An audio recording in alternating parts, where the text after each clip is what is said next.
You know that white American guy from Nebraska who went to Iran, gave up his American citizenship, and died fighting in a revolution against the Shah?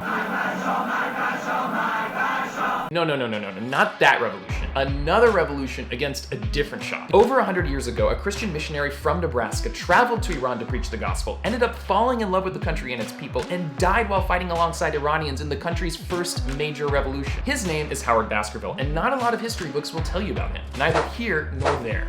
But my buddy Reza Aslan, he is a religious scholar, a best-selling author. Reza Aslan, or should I say, the Reza Aslan, has spent a long time unearthing some surprising new details about Howard Baskerville for his new book, An American Martyr in Persia. The book is a biography, the first biography, actually, ever written about Howard Baskerville. He was the son and grandson of Presbyterian preachers. What he really wanted to do, as he says in his letters, was to go and preach the gospel in China or Japan. Much to his dismay, he got assigned to Persia, modern-day Iran.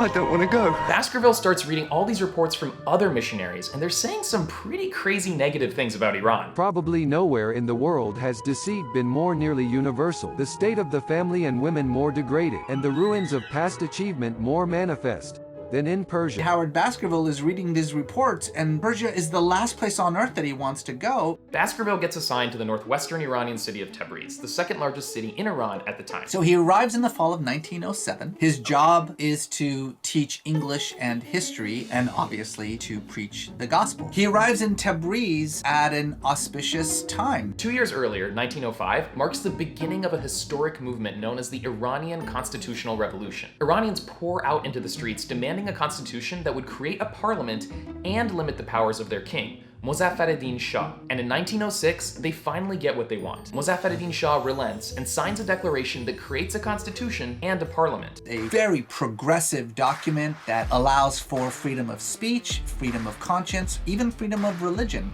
Mozaffar-ed-Din Shah signs this constitution in December of 1906 and then promptly dies.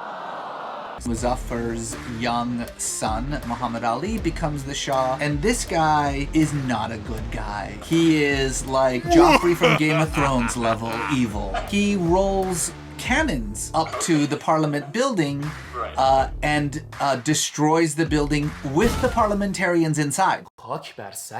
Dirt on your head. He tears up the Constitution and declares war on the revolutionaries. Eventually, what he ends up doing is gaining back control over the entirety of Iran, except for Tabriz. Tabriz becomes the sort of stronghold for the revolutionaries. And this is when Howard Baskerville suddenly arrives. He finds that Iran is the opposite of what he was told. He absolutely falls in love with the country and the culture. He discovers Persian food, which he just goes crazy for. He almost instantly becomes the most popular teacher in the school. He forms a very strong connection to one of the leaders of the Constitutional Revolution, Sattar Khan. The Revolutionary Army is under the control of this legendary people's commander, Sattar Khan. Baskerville actually moves in with him. I think Sattar thought to himself, this is a publicity boon for us. If we can let the world know that an American is fighting for us, then maybe America will actually promote the values that they ascribe to themselves in a foreign country. But then things escalate. At this point, Muhammad Ali Shah and his forces are now besieging Tabriz in its entirety. But the revolutionaries aren't backing down. So in 1909, the Shah's government attempts something truly horrific. They encircle the city, they cut off all water and all food supplies, and then they allow the inhabitants to slowly starve to death. And so here again is Howard Baskerville. He's walking through the streets and seeing corpses. He's watching grown men eating dung that they find on the streets. I think a light switches on for Baskerville. He quits his teaching job, he quits his mission, and ultimately he abandons his American citizenship. He and his students form a squad within the larger army of revolutionaries in Tabriz called the Army of Salvation. And Baskerville drills them, he trains them, they all work together. How does he know how to operate this sort of machinery and weaponry? The truth of the matter is that he doesn't. He learns learns warfare techniques and like bomb making techniques by reading the encyclopedia. So he's just like basically Wikipediaing it. He's Wikipediaing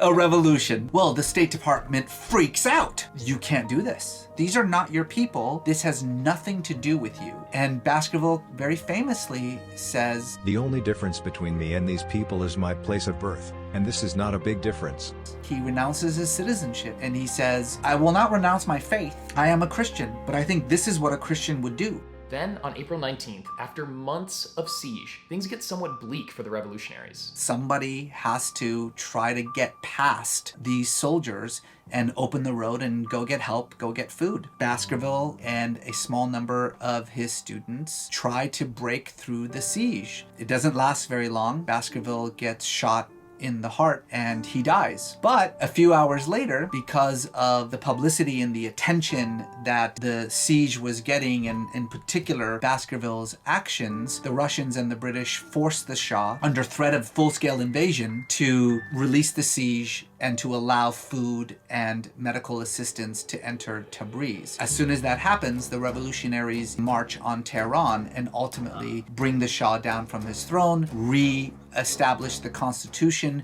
reopen the parliament, and have new elections. The very first legislative act of the brand new parliament is to recognize Howard Baskerville as a hero and a martyr of the revolution. His funeral is attended in Tabriz by thousands and thousands of people. He's buried in a marble tomb in a cemetery. There's a museum dedicated to the Constitution. In that museum is a golden bust of Howard Baskerville and a painting of him. I think sometimes when we look at American-Iranian relations, there's this narrative that these are two countries that are totally at odds with each other, and that this mutual anger and hatred and animosity is so deeply embedded in just the different cultures. And that may be true for the governments, but it is absolutely not true for the people.